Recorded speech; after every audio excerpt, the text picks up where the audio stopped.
Hello everyone. आज के इस वीडियो में हम लोग सीखने वाले हैं डिफरेंस बिटवीन मेड ऑफ और मेड फ्रॉम, यानी कि मेड ऑफ और मेड फ्रॉम के बीच में आखिर क्या अंतर है। हम बहुत सारे सेंटेंसेस लिखते हैं, फिर जाके हमें कन्फ्यूज़न भी होने लगता है कि कहाँ पे हम ऑफ लगाएं और कहाँ पे फ्रॉम लगाएं। तो इस वीडियो को देखने के बाद आपका कन्फ्यूज़न 100% क्लियर हो जाएगा। तो चलिए इस वीडियो को शुरू करते हैं। अगर वीडियो अच्छा लगे तो लाइक ज़रूर करें और चैनल को सब्सक्राइब करना ना भूलें। तो चलिए वीडियो को शुरू करते हैं। सबसे पहले हम जानते हैं कि मेड ऑफ का जो यूज़ है वो किन किन सेंटेंसेस में होता है। तो मेड ऑफ का यूज़ उन सेंटेंसेस में होता है जिनमें हमें लगता है कि जो जैसे कि कॉटन से जो है वो कपड़ा बनता है, तो कपड़ा बनने के बाद जो कॉटन है वो हमें कपड़े में दिखाई नहीं देता। बहुत सारे प्रोसेस होते हैं जिसके बाद कॉटन जो है वो कपड़े में कन्वर्ट हो जाता है और ना ही हम उस कपड़े से वापस कॉटन को प्राप्त कर सकते हैं। तो वैसे सेंटेंसेस में मेड ऑफ यूज़ होता है, यानी कि मेड ऑफ उन सेंटेंसेस में यूज़ होता है जहाँ पे जो फाइनल प्रोडक्ट है उस फाइनल प्रोडक्ट में हमको जो रॉ मटेरियल यानी कि जो सामान यूज़ हुआ है बनाने में वो हमको दिख जाए। वैसे सेंटेंसेस में हम मेड ऑफ यूज़ करते हैं और इसका अपोजिट होता है मेड फ्रॉम। हम मेड फ्रॉम को उन सेंटेंसेस में यूज़ करते हैं जहाँ पे जो रॉ मटेरियल है वो हमको फाइनल प्रोडक्ट में देखने को नहीं मिलता है। मेड ऑफ में जो है वो हमें देखने को मिल जाता है और मेड फ्रॉम में जो हमारा फाइनल प्रोडक्ट होता है उसमें हमें रॉ मटेरियल यानी कि जिस सब्सटेंस से वो फाइनल प्रोडक्ट बना है वो हमें देखने को नहीं मिलता है। और मेड ऑफ उन सेंटेंसेस में भी यूज़ होता है जिसमें हम फाइनल प्रोडक्ट में से अपने रॉ मटेरियल को अलग कर सकते हैं। जैसे कि जो जैसे कि बॉटल हो गया, बॉटल जो है वो प्लास्टिक से बनता है। एक बार बॉटल यूज़ हो के कोई फेंक दे तो फिर वापस उस बॉटल से प्लास्टिक बन सकता है, रीयूज़ हो सकता है। तो वैसे सेंटेंसेस में भी मेड ऑफ यूज़ होता है और ठीक उसका अपोजिट होता है मेड फ्रॉम। ये उन सेंटेंसेस में भी यूज़ होता है जहाँ पे हम रॉ मटेरियल को फाइनल प्रोडक्ट से अलग नहीं कर सकते। एक बार अगर प्रोडक्ट बन गया फिर उसके बाद से हम वापस उस रॉ मटेरियल को उस प्रोडक्ट से नहीं ले पाएंगे, चाहे वो यूज़ हो जाए चाहे वो यूज़ ना हो। तो मेड ऑफ वैसे सेंटेंसेस में भी यूज़ होता है जहाँ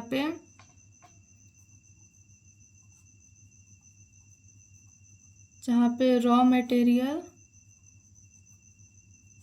can be obtained from final product, and made from is used in with that sentences where raw material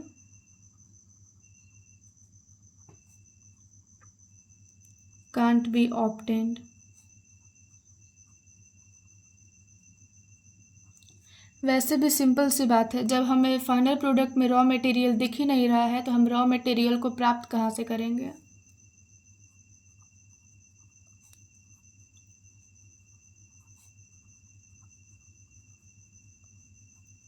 तो चलिए हम कुछ क्वेश्चन प्रैक्टिस करते हैं जिसके बाद हमारा जो कन्फ्यूज़न है वो क्लियर हो जाएगा। तो सबसे फर्स्ट क्वेश्चन है, the notebook is made blank paper. Notebook जो है वो पेपर से अब बना है। अब यहाँ पे मेड ऑफ यूज़ होगा या फिर मेड फ्रॉम यूज़ होगा। तो यहाँ पे हम देख सकते हैं कि नोटबुक जो है वो पेपर से बना है और जो हमारा नोटबुक होता है उसमें सब पेपर ही होते हैं जिस पे हम लिखते हैं। लिखने के बाद जब कॉपी हमारे पूरी ख़त्म हो जाती है तो उसको हम रीयूज़ करके वापस से उसे एक नए पेपर के रूप में कन्वर्ट कर सकते हैं। यानी कि हम जो फाइनल प्रोडक्ट यानी कि पेपर से जो नोटबुक बना है उसमें हम रॉ मटेरियल यानी कि पेपर को देख सकते हैं और वापस हम इस रॉ मटेरियल को प्राप्त भी कर सकते हैं। तो यहाँ पे होगा the notebook is made of paper, because made of उन सेंटेंसेस में यूज़ होता है जहाँ पे रॉ मटेरियल हम ऑब्टेन भी कर पाएँ और फाइनल प्रोडक्ट में हमें रॉ मटेरियल दिखे भी। तो नोटबुक जो है उसमें हमें पेपर दिखता भी है और हम इसे यूज़ करने के बाद पेपर को वापस प्राप्त भी कर सकते हैं। अब सेकंड क्वेश्चन भी हम देखते हैं जिसमें लिखा है the notebook is made blank trees. अब यहाँ पर तो पेपर था, यहाँ पर ट्रीज़ है। तो नोटबुक बनने के बाद हमें उसमें पेपर दिखाई देता है जो कि पेपर पेड़ से लिया जाता है। पेपर जो बनाने वाला ट्री होता है उससे। लेकिन नोटबुक बन जाने के बाद हमें उसमें ट्री तो नहीं दिखता है, और ना ही हम नोटबुक से वापस ट्री को यानी कि पेड़ को ऑब्टेन कर सकते हैं।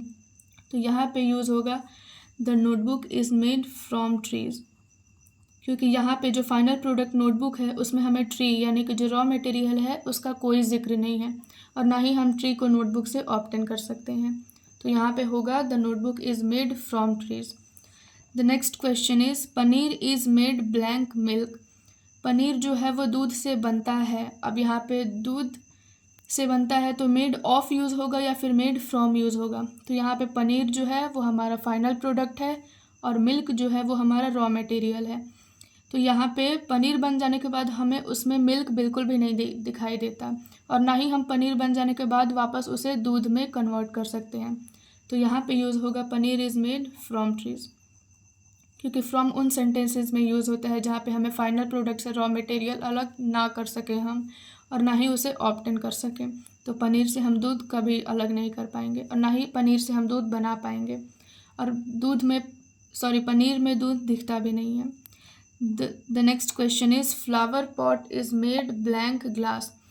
फ्लावर पॉट यानी कि जो गुलदस्ता है जिससे हम कहते हैं फ्लावर पॉट, वो जो है वो ग्लास से बना है। अब यहाँ पे मेड ऑफ यूज़ होगा या फिर मेड फ्रॉम यूज़ होगा।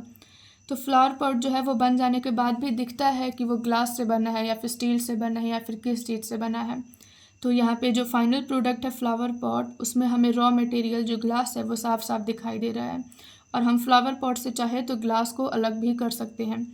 सपोज़ एग्जांपल कि अगर फ्लावर पॉट टूट गया तो टूटने के बाद वापस से हमें ग्लास ही मिलेगा, जिसे हम दोबारा इस्तेमाल करके कुछ नया प्रोडक्ट बना सकते हैं। तो हमें फ्लावर पॉट से ग्लास हासिल हो सकता है। तो हम यहाँ पे लिखेंगे flower pot is made of glass. हमारा अगला सवाल है sari is made dash silk. Sari जो है वो सिल्क का बना है। तो अब यहाँ पे मेड ऑफ यूज़ होगा या फिर फ्रॉम यूज़ होगा। तो सिल्क जो है वो साड़ी जैसे कपड़े बनाने में यूज़ होता है, साड़ी के अलावा और भी कपड़े, लेकिन बहुत सारे प्रोसेस के बाद सिल्क जो है उसको कन्वर्ट करके साड़ी में बदला जाता है। अगर एक बार साड़ी बन जाए तो उसमें जो सिल्क है, जो पतला पतला वो एकदम थ्रेड लाइक स्ट्रक्चर होता है, वो हमें साड़ी में नहीं दिखता है, और ना ही हम उसे साड़ी से अलग कर सकते हैं। तो यहाँ पे होगा sari is made from milk. The next question is a house is made blank BRICS.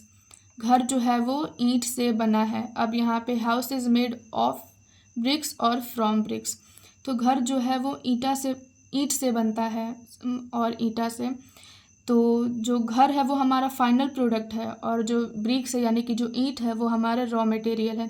पर घर जाने के बाद भी हम जो ईंट है उसको हम घर में देख सकते हैं, घर की हर एक दीवार में देख सकते हैं। और एक बार अगर बाई चांस अगर वापस हमें घर को ब्रेक करना हो तो हमें वापस से उससे ब्रिक्स जो है वो ईंट जो है वो प्राप्त हो सकती हैं। तो यहाँ पे हम लिखेंगे a house is made of BRICS. The next question is a necklace is made blank gold.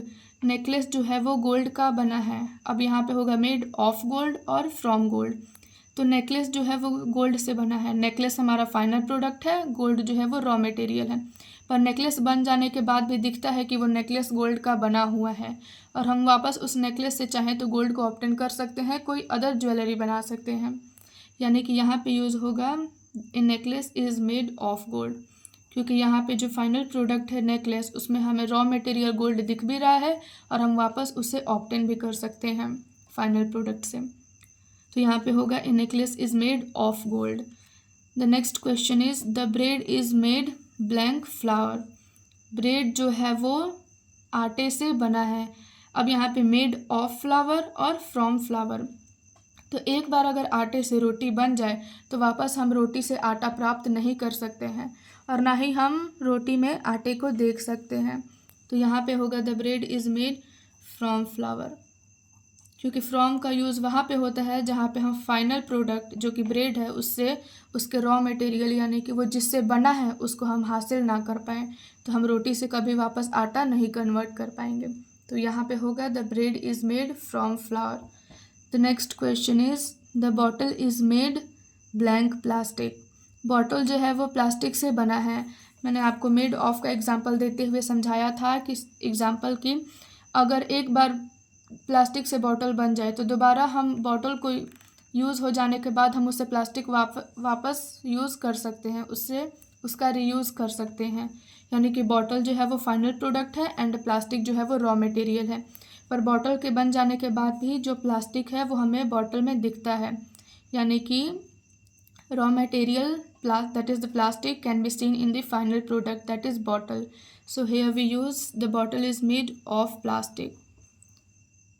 The last question is mango juice is made blank mango. Mango juice जो है वो हमारा फाइनल प्रोडक्ट है और मैंगो जूस है तो बना किससे है, मैंगो से, जो कि हमारा रॉ प्रोडक्ट है। तो इस सवाल का जवाब आप बताएंगे। अगर आपको समझ में आया तो आप इस सवाल का जवाब कमेंट सेक्शन में दीजिए। अगर आपको मेड ऑफ और मेड फ्रॉम में अच्छे से डिफरेंस समझ में आया हो तो हमारे वीडियो को लाइक और चैनल को सब्सक्राइब ज़रूर करें।